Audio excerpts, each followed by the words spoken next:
मुख्यमंत्री देवेंद्र फडणवीस आणि उपमुख्यमंत्री एकनाथ शिंदे काल रात्री दिल्लीमध्ये गेलेत। आजही त्यांचा मुक्काम मुंबईमध्ये असेल आणि आज रात्री ते पुन्हा मुंबईमध्ये परततील। केंद्रीय कृषी मंत्री शिवराज सिंग चौहान यांच्या मुलाच्या रिसेप्शनमध्ये सहभागी झाल्यानंतर फडणवीस आणि एकनाथ शिंदे भाजपाच्या केंद्रीय नेतृत्वासोबत बातचीत करणार आहेत। यावेळी महाराष्ट्रातील औरंगजेब कबर हटवण्याच्या मागणीबाबत भाजप केंद्रीय नेतृत्वासोबत चर्चा होण्याची शक्यता आहे। महाराष्ट्रातील तापलेल्या औरंगजेब कबर प्रकरणानंतर आता मुख्यमंत्री देवेंद्र फडणवीस आणि उपमुख्यमंत्री एकनाथ शिंदे यांची दिल्ली वारी पाहायला मिळते। आपल्या प्रतिनिधी मीनाक्षी म्हात्रे आपल्यासोबत फोन लाईनवरून जोडलेले आहेत। मीनाक्षी, काय अधिकची माहिती?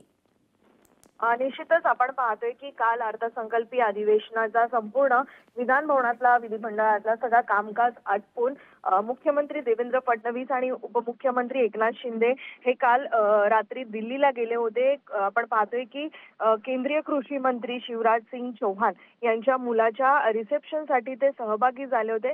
मात्र त्यानंतर देवेंद्र फडणवीस आणि एकनाथ शिंदे भाजपच्या केंद्रीय नेतृत्वासोबत देखील त्यांची चर्चा झाली असल्याचं कळत आहे। सध्या आपण पाहतोय की नागपूरची परिस्थिती पाहता या सगळ्या गोष्टी लक्षात घेऊन यावेळी महाराष्ट्रातील औरंगजेब कबर हटवण्याच्या मागणीबाबत आपण पाहतोय की या दोन्ही प्रमुख नेत्यांची जी भाजप केंद्रीय नेतृत्वाशी चर्चा झाली असल्याचं कळत आहे।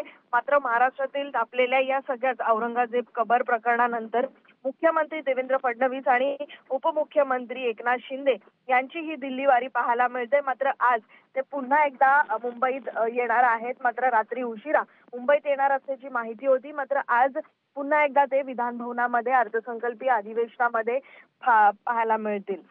धन्यवाद मीनाक्षी, आपण दिलेल्या सविस्तर माहितीसाठी। लोकशाही मराठी ऐका, पहा, जागरूक रहा।